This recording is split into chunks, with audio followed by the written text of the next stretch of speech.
Heavenly Father, salamat po, Panginoon, sa buhay ng bawat isa na nandirito, Panginoon. Tunay ngang dakila ka at tapat sa iyong mga pangako. Salamat din, Lord, dahil iningatan niyo po kami throughout this week. Lord, I pray na itago niyo po ako sa inyong likuran.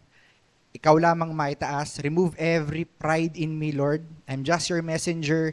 And Lord, prepare also, Lord, yung heart po ng mga makikinig for today. Thank you, God, for this privilege na mapag-aralan po namin ng iyong salita. Maraming salamat po in Jesus' name. Amen. Makakaupo na po kayo.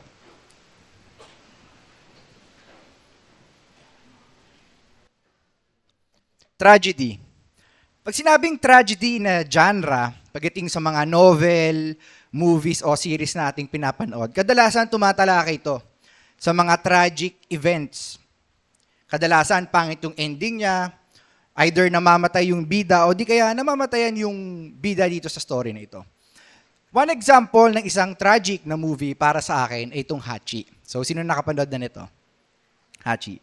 So, kung dog lover ka, napanood mo ito, one thing for sure, it will break your heart.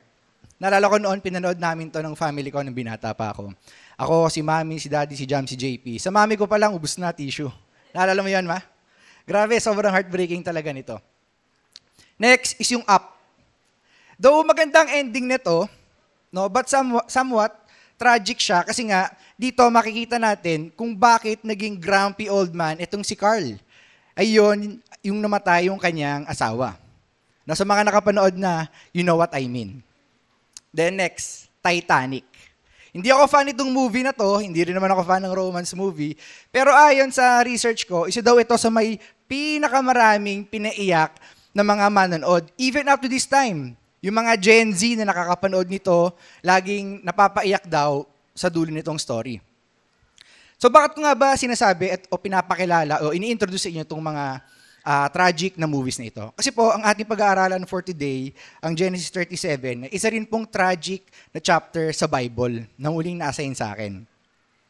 Though tragic siya, pero ito po ang start of God's marvelous plan in the life of Joseph. At ang title po natin pag-aaral ay Beautiful Tragedy.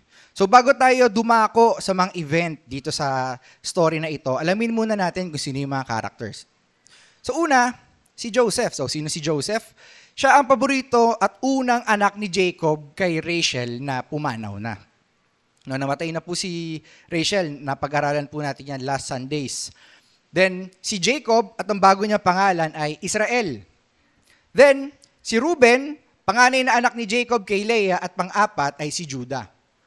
Pang-apat na anak ni Jacob kay Leah.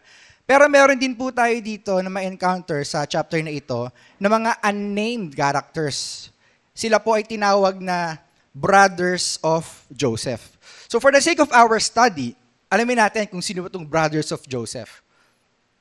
Genesis 35, verse 23 to 27, the sons of Leah were Reuben, nabanggit ko nga po kanina, Jacob's firstborn, and Simeon and Levi. Si Simeon at saka si Levi po, sila po yung mga anak ni Joseph na nabasa natin sa chapter 34 kung saan diniceive nila si Shechem, diniceive nila si Hamor, at saka pinagpapatay nila yung mga bagong tuli na kalalakihan sa Shechem. Then si Judah, si Issachar, and si Zebulun. The sons of Rachel were Joseph and Benjamin. The sons of Bilhah, Rachel's maidservant, were Dan and Naphtali. And the sons of Zilpah, Leah's maidservant, were Gad and Asher.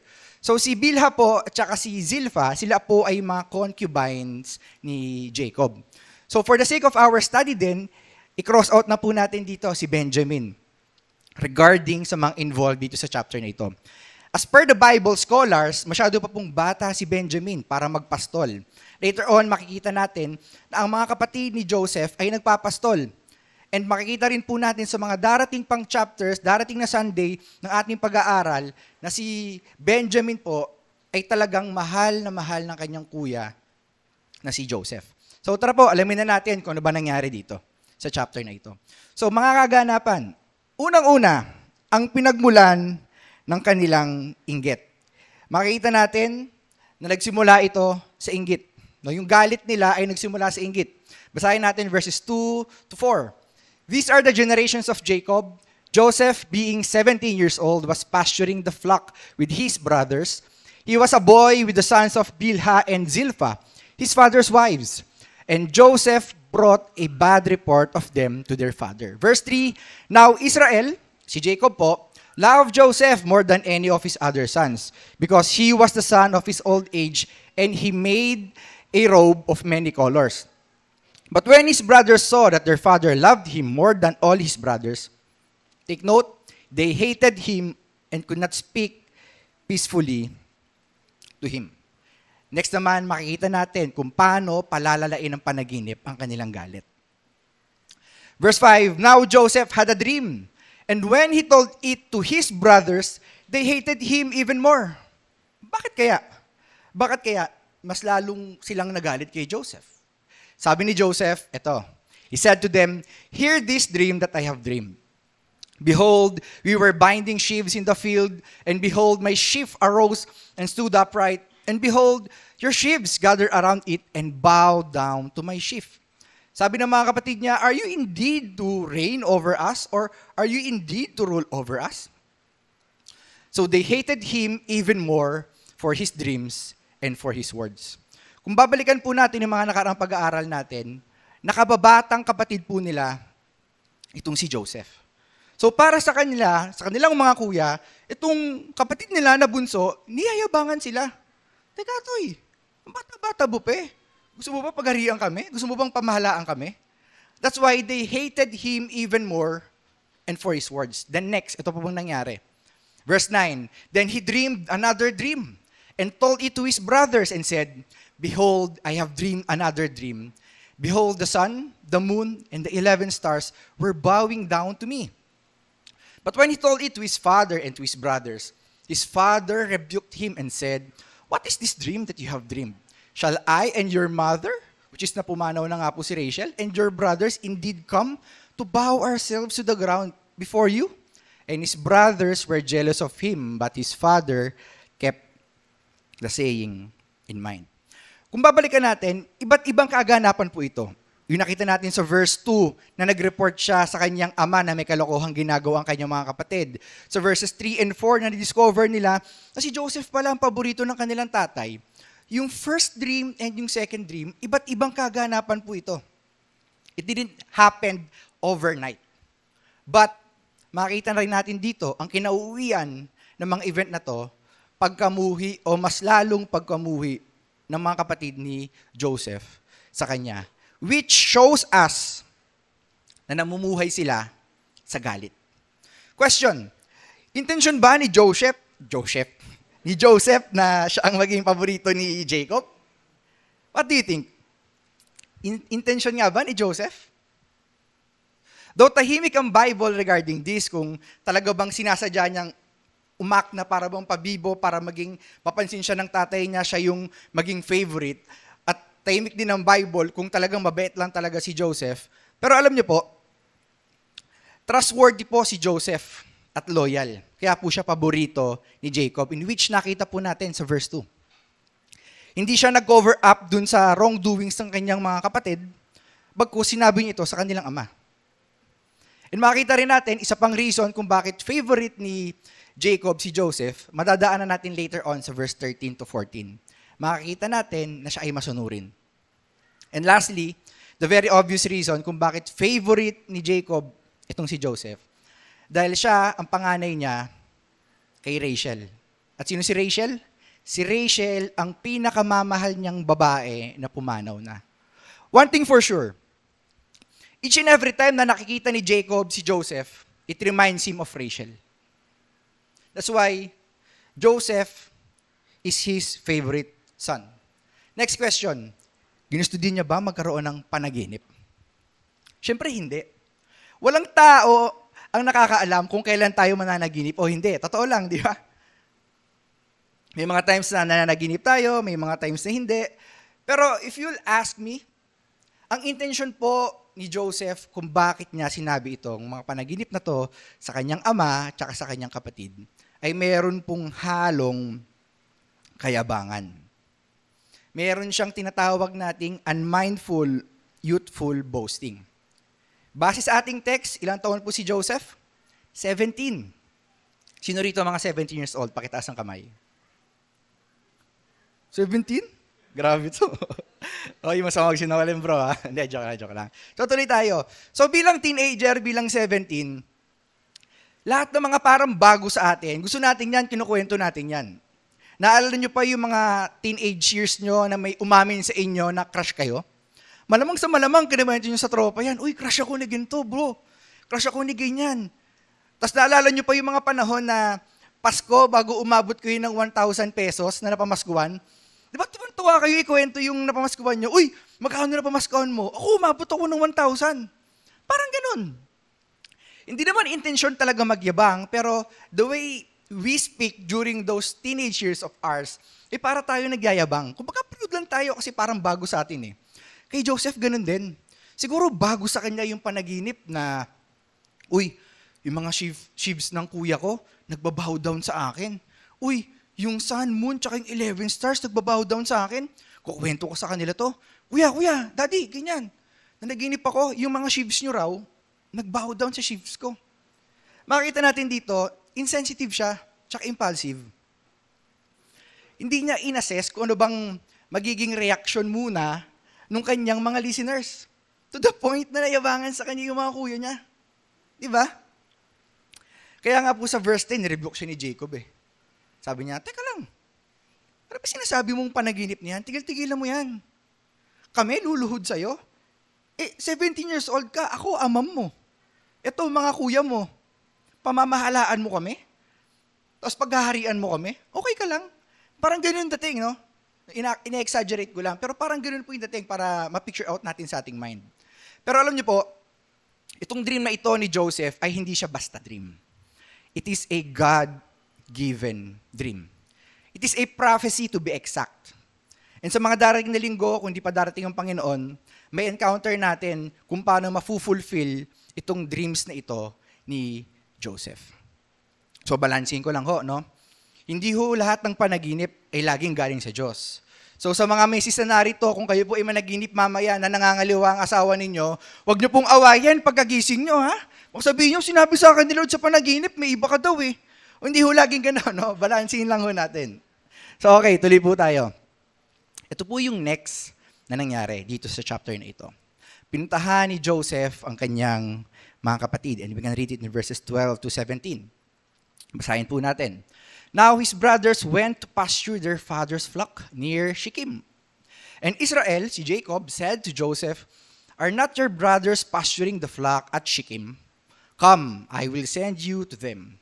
And he said to him, here I am. So he said to him, go now, see if it is well with your brothers and with the flock, and bring me word. So he sent him from the valley of Hebron, and he came to Shechem. Ito po yung sinasabi ko kanina na isa sa mga reason kung bakit paborito ni Jacob si Joseph. Para maintindihan po natin, ito po yung map. Kung titignan nyo rito, ito yung valley of Hebron, ito yung Shechem. At hindi po minuto bibilangin bago marating nito ni Joseph ang Shechem. Oras. At sa pagsunod niya po na ito sa kanyang ama, meron siyang mga dangers na pwedeng kaharapin. Wala po tayong nabasa na may kasama si Joseph. Anytime, during this journey, merong pwedeng humarang sa kanya ng mga bandits. Either kunin kung anumang kayamanan meron siya or patayin siya. At alam niya, nagalit sa kanya mga kapatid niya, so pwedeng may hindi ring magandang gawin sa kanya, kanyang mga kuya. Pero hindi alintana ni Joseph yun eh. Ang mahalaga sa kanya, sumunod sa kautusan ng kanyang ama. At dito, no, itong story na to, nagpapakita sa atin ng glimpse of one of the 10 commandments, which is yung honor your father and your mother. Kasi sa pinakitang ito ni Joseph, nagpakita po siya ng honor and respect sa kanyang God-ordained authority. Sa mga kabataan na narito, nakita niyo kung gaano kalayo yung nilakbay ni Joseph? No?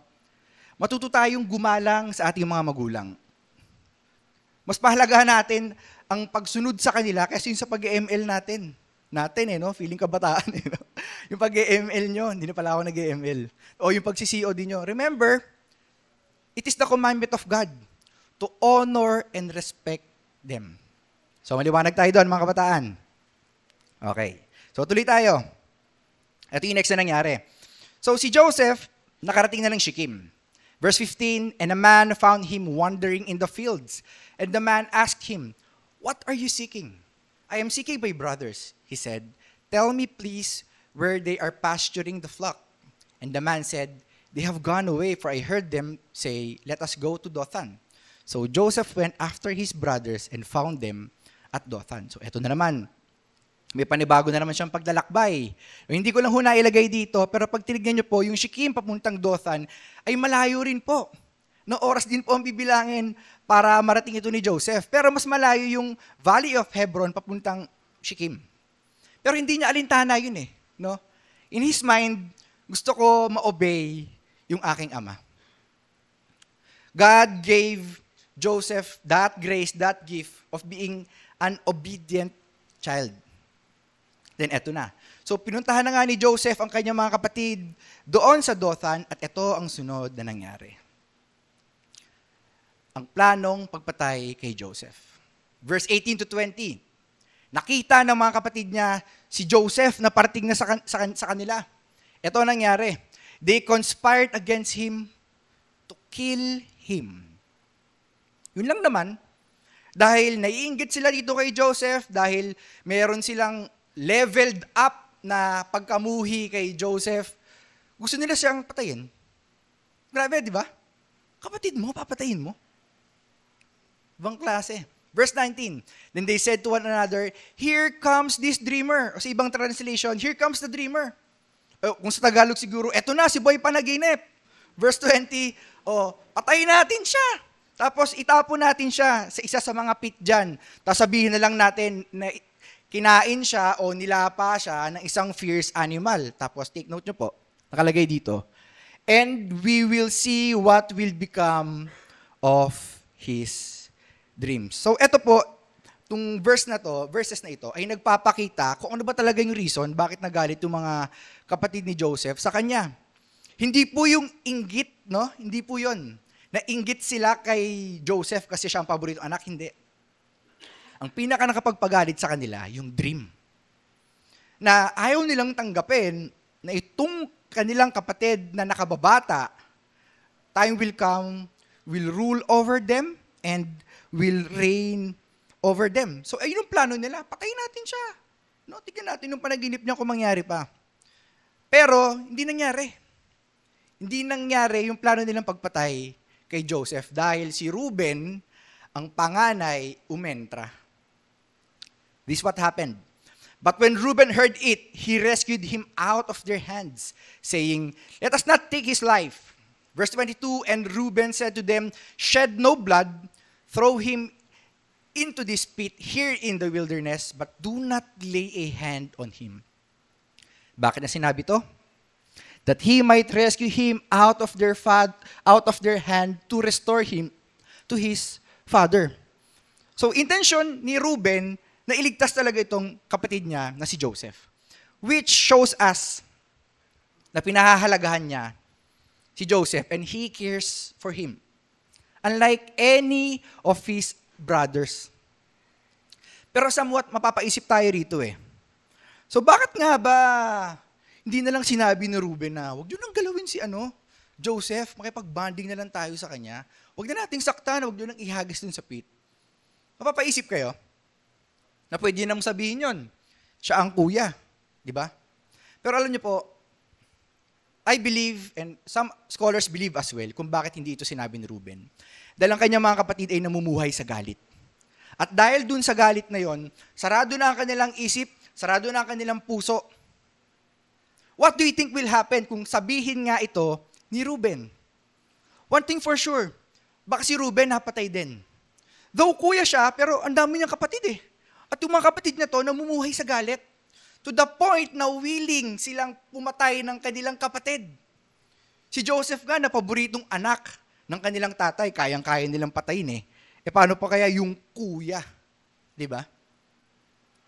Kaya nga ako nag-isip siya ng another way to rescue his brother Joseph. At yun nga po, naisip niya. At eto na. So nung pagdating ni Joseph, tinanggal nila yung robe o yung coat na binigay ni Jacob kay Joseph. Then, kinuha nila si Joseph at tinapon sa pit. And sabi pa rito, the pit was empty, there was no water in it. Etong pit na ito, hindi po siya yung paa. No, joke lang. Kengko yan, no? Yung pit po na ito, sa ibang translation, ito po ay cistern. Cistern po, hindi sister. Cistern. So ano po yung cistern? Ito po ay mga man-made holes for water deposit. So napupuno po ito ng tubig dahil sa ulan.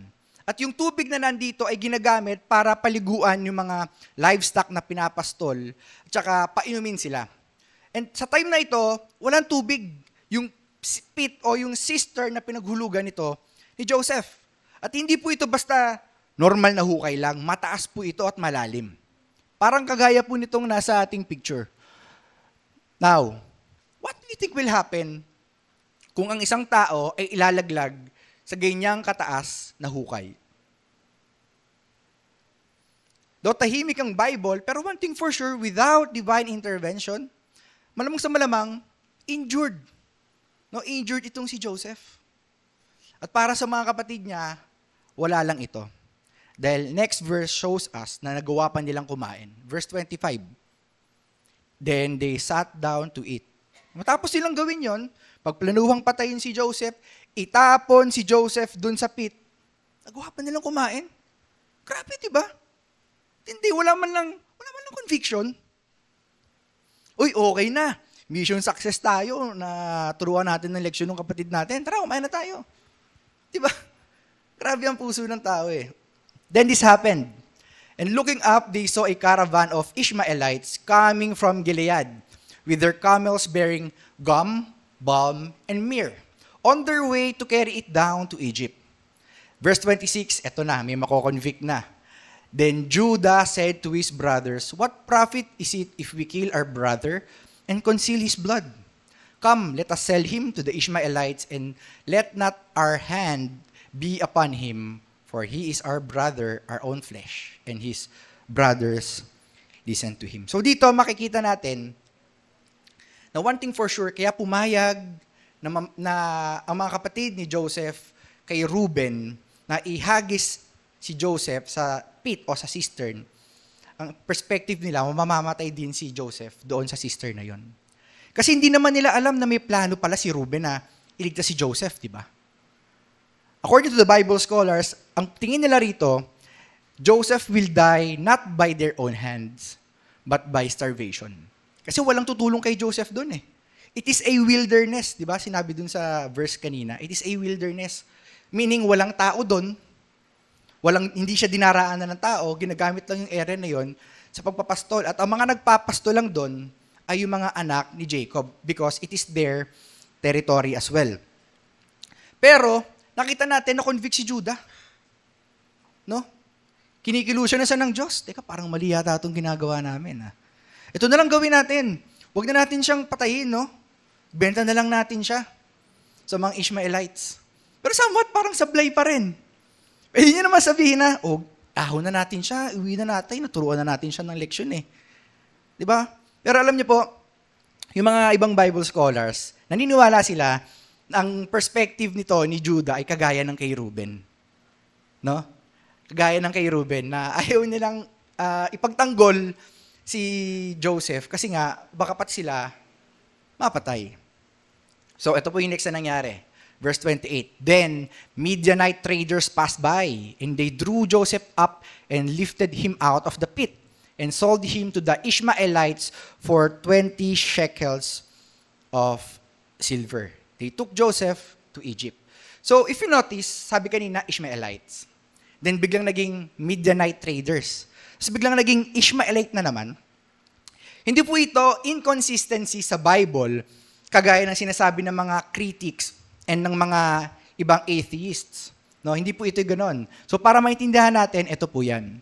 Yung mga Ishmaelites po and Midianites, they are both from the Abrahamic descent. Mga descendant po sila ni Abraham. Napag-aralan natin nung mga past months na si Abraham tsaka yung slave ni Sarah ni si Hagar ay nagkaroon ng anak at ang pangalan ng kanilang anak ay Ishmael. At si Ishmael po ang ancestor ng mga Ishmaelites. Then napag-aralan din po natin sa Genesis 25 na nagkaroon pa po ng isang asawa si Abraham. Ang pangalan po ay si Keturah. At ang isa sa kanilang mga anak ay si Midian. So, ganito po yan. Si Midian po ang ancestor ng mga Midianites. Based sa mga Jewish scholars and historians, no, mayroon po silang record na ang mga Midianite daw po at ang mga Ishmaelites ay merong distinct feature. No, parang mga Chinese, Korean, meron silang mga distinct features na parang napagkakamalan. No, and during their time, pag sinabing traders, dalawa lang pumapasok sa isip ng mga tao. Either Midianite ka o Ishmaelite ka. And according to them as well, no, ang mga to daw po ay madalas nagkakasama sa kanilang mga travel route. So nagta-travel sila together papuntang Egypt. Kasi yung time na to, ang pinaka-prosperous na civilization ay ang Egypt. Parang siya yung Amerika nung unang panahon. Para hindi po tayo magluhan, sa panahon natin ngayon, pag sinabi ko na ang negosyo ay 5-6, ano sumasagi sa isip nyo?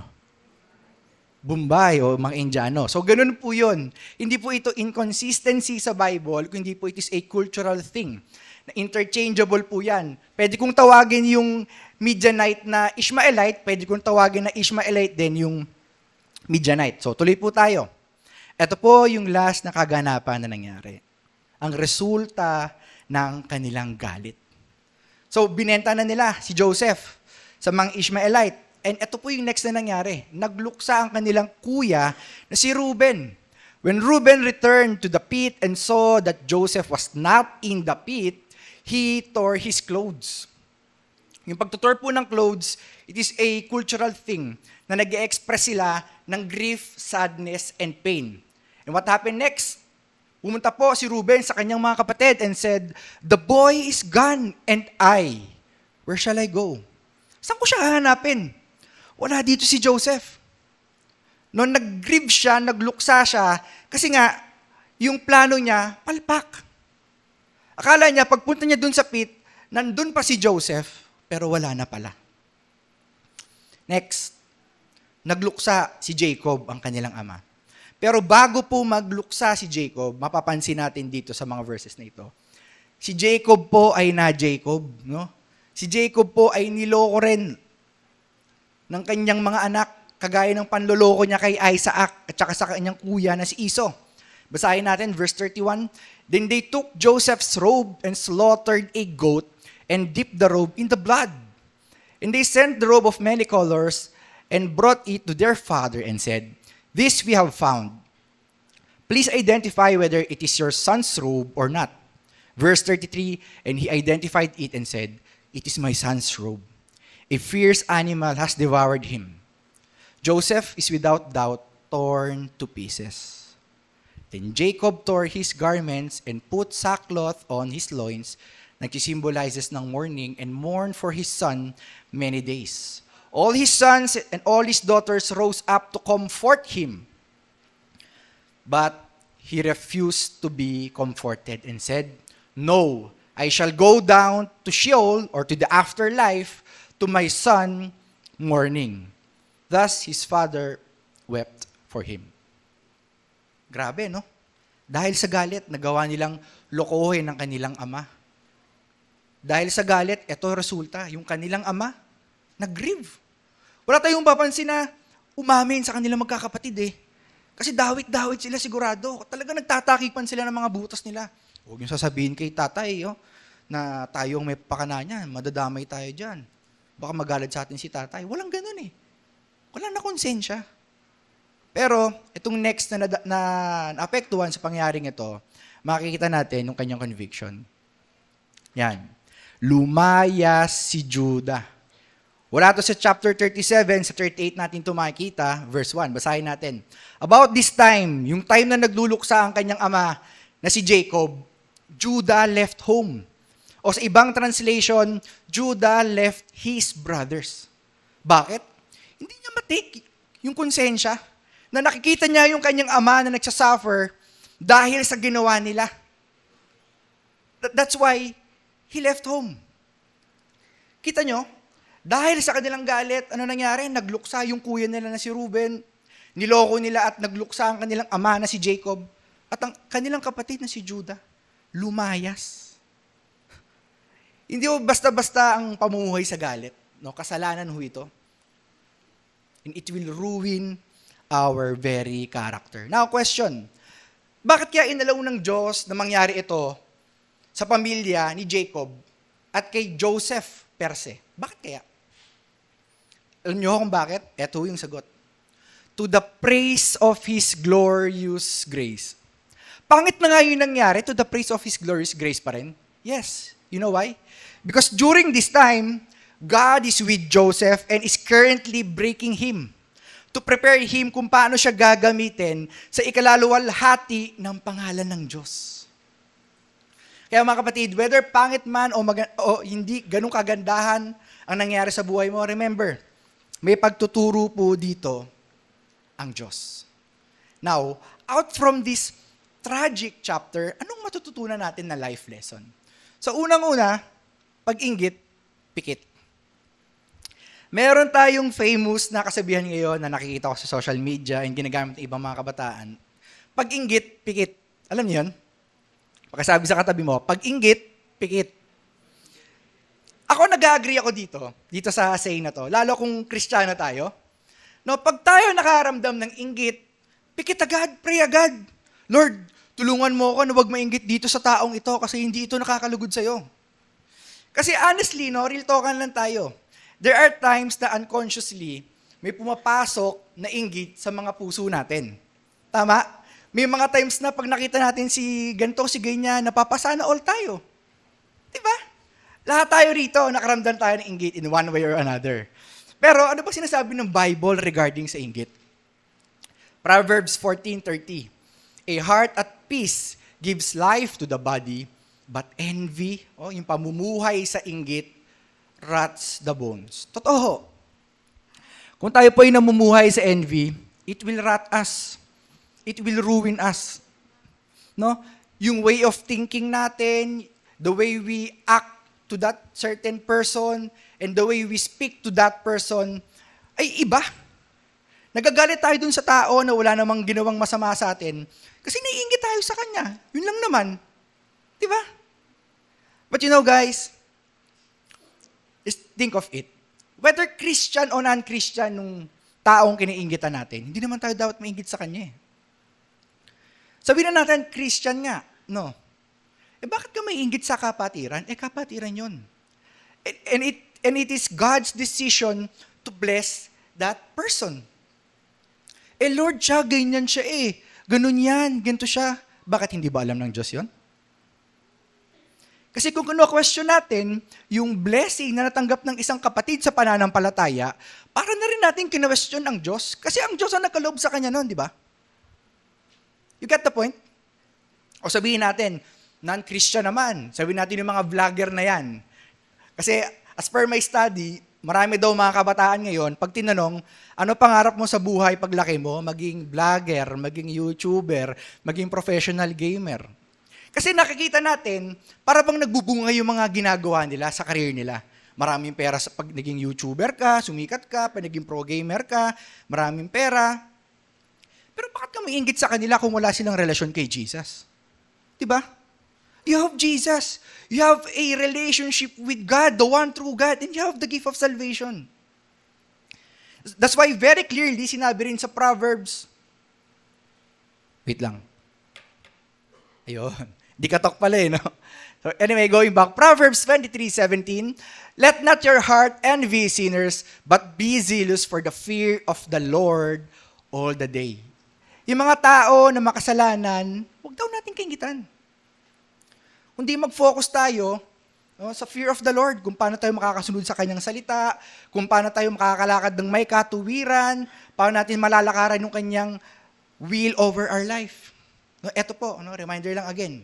Whether Christian o non-Christian, yung tao na nakakaramdam ka ng inggit sa puso mo, hindi dapat sila ang kainggitan. Next life lesson, huwag mamuhay sa galit.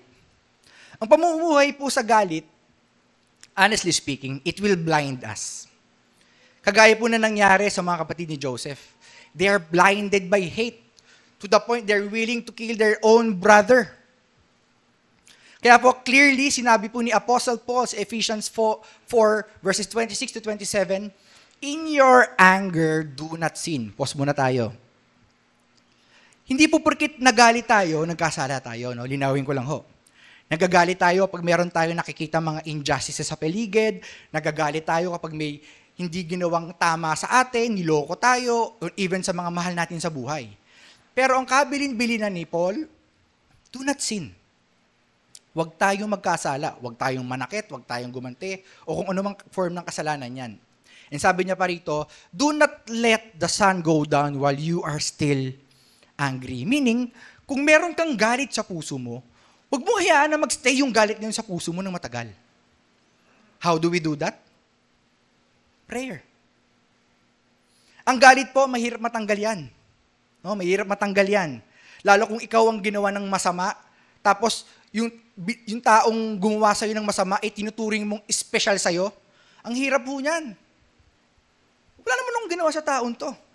Pero niloko ako, ginawa ako hindi maganda. Of course, magagalit tayo. Kaya ako sinabi ni Paul sa verse 27, and do not give the devil a foothold. Kasi pag tayo ay namumuhay na sa galit, no, galit or unforgiveness, nag-open tayo ng portal sa ating mga buhay for the devil and his demons to come in. Totoo. They cannot possess us kung Christian tayo, but we can be influenced. We can be oppressed. Kaya ingat tayo rito. Clear ang instruction ni Paul. In your anger, do not sin. So ano po yung mga kailangan natin gawin as Christian? Tuloy po natin. Verse 31 and 32 ng chapter 4 ng Ephesians. Get rid of all bitterness, rage, and anger, brawling and slander, along with every form of malice. Lahat po yan, yung bitterness, yung rage, yung brawling, slander, connected po yan sa anger. Kita nyo? Connected siya sa anger. So magaling dito sa mga synonym sa English subject, alam nyo na connected siya. Kasi yung bitterness, partly anger din. Yung rage, partly anger din. Ang pinag-uugatan, anger. So as Christians, ano ang reminder niya sa atin? Verse 32, be kind and compassionate to one another. Ito po ang hirap nito. Forgiving each other, just as in Christ, God forgave you. Hirap po niyan. Lalo kung tayo yung ginawa ng masama. Pero as Christians, ano magagawa natin? Obey the word of God. Hindi natin magagawa to overnight. Lalo kung talagang painful yung experience na naranasan natin. We need to pray for it day after day, na tulungan tayo ng Diyos na mawala yung galit na nararamdaman sa ating mga puso. That's why importante mga kapatid, ang daily devotional time natin sa buhay natin. Read your Bible every day and pray every day. Last na life lesson nating matutunan ay ito. Sometimes, God uses tragic events in our life to remove our self-dependency. Do you agree? Do you agree dito? Ako nag-agree po ako. And let me remind you everyone, kung kayo po ay dumaraan sa mga tragic events ng inyong life, remember these tatlong B. Break, build, and bless. Break. The Lord will break us.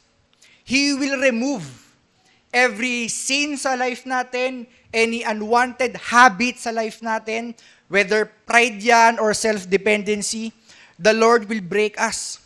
And after tayo i-break ng Lord, He will build us up.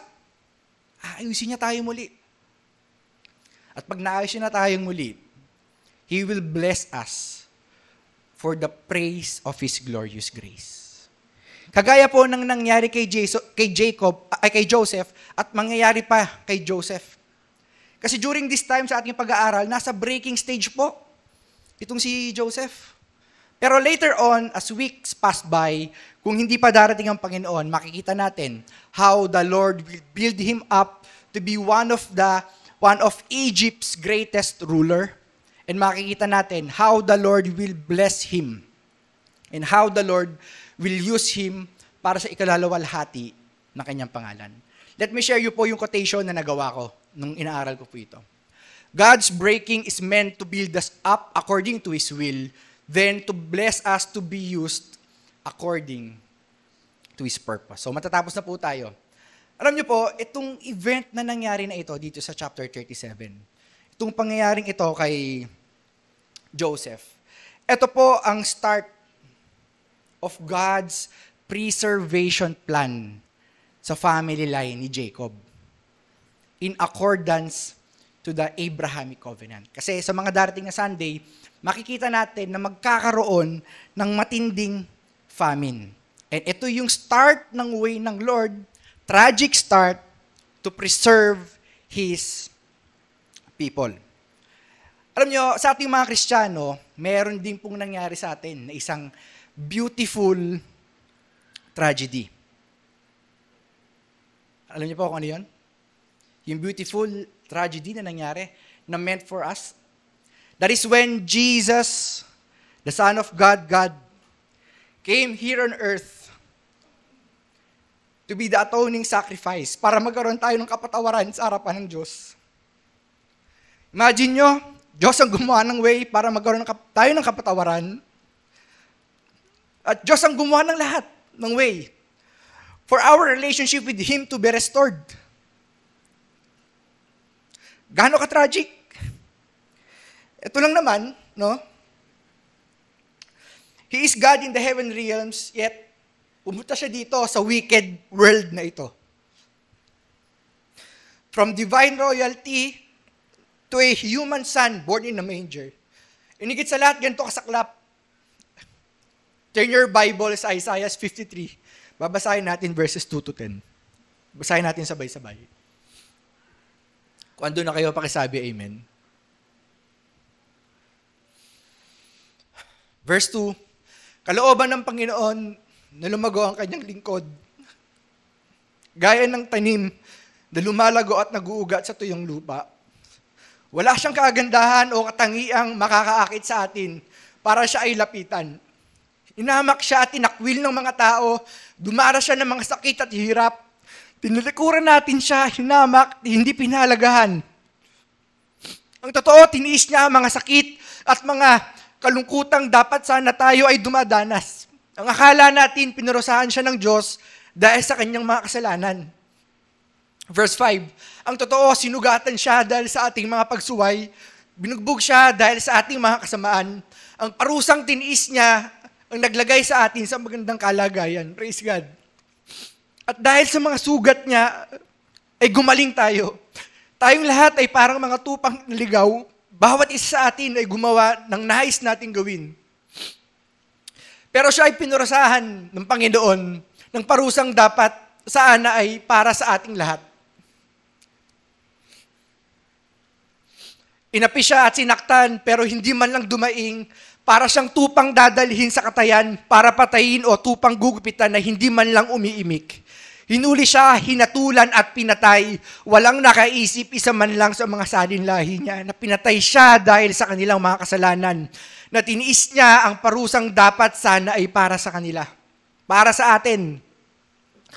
Kahit na wala siyang ginagawang kasalanan at anumang pandaraya, inilibing siyang parang isang kriminal. Diba? The Israelites chose Barabbas over Jesus. Si Jesus wala siyang kasalanan, si Barabbas kriminal siya. But for them, mas okay na maging Messiah si Barabbas kaysa kay Jesus. And last verse, pero kalooban ng Panginoon, nasaktan siya at pahirapan. It is the most tragic event that ever happened. That this holy God, this creator of heavens and earth, the all-powerful God, gave up His life on the cross for you, para sa mga kasalanan natin, para magkaroon tayo ng kapatawaran. Kasi without this atoning sacrifice, wala kapatid. We are all doomed to hell. This is God's love displayed on the cross. And for me, it is also the most beautiful event that ever happened. You know why? Because through the pain, suffering, and death of our Lord Jesus Christ, the relationship of God and man was restored. At hindi siya nanatiling patay. Buhay ang Diyos, mga kapatid. Buhay ang Diyos. Remember that, buhay ang Diyos. And right now, itong Diyos na sinasampa natin is our great high priest. And currently, sitting at the right hand of the Father. This is the God that we worship, our Lord and Savior, Jesus Christ. So dito po ako magtatapos. Tandaan po natin, whatever tragedies na kinaharap o kaharapin natin in this life, be strong and courageous and remember that Jesus is alive and He cares for you. Remember that, kapatid. Remember that. I'll close with this. Gusto ko i-share po sa inyo ito. Hebrews 4:14-16. 14. Since then, we have a great high priest who passed through the heavens, Jesus, the Son of God.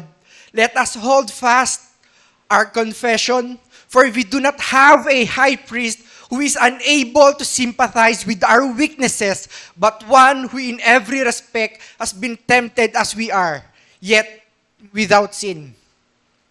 Let us then with confidence draw near to the throne of grace that we may receive mercy and find grace to help in time of need.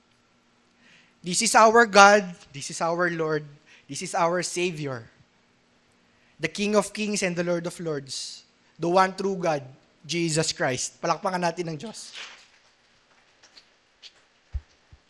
Tayo po'y manalangin.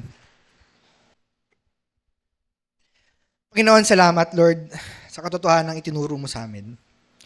No whatever tragedies na aming kaharapin, Lord, you are with us. Whatever na parabang parusa na meron kami, it is meant for our best. Salamat, Lord, sa katotohanan hindi ka nagbabago, sa katotohanan you are our great high priest na continuously interceding for us second by second. Salamat, Panginoon, din sa gift of salvation na meron kami. Sobrang salamat, Lord. Wala na kaming masasabi kundi talagang salamat. Salamat dahil pinili mo kami. Salamat dahil ikaw ang gumawa ng way para magkaroon kami ng kaligtasan. Salamat, Lord, dahil malapit ka nang bumalik, Lord. No, malapit na kaming umalis dito sa wicked and wretched world na ito at malapit na kami, Lord God, mapunta sa iyong piling. Lord, Heavenly Father, I pray sa puso ng bawat isa na nakapakinig ng iyong salita. I know that in your time, you will allow it to grow.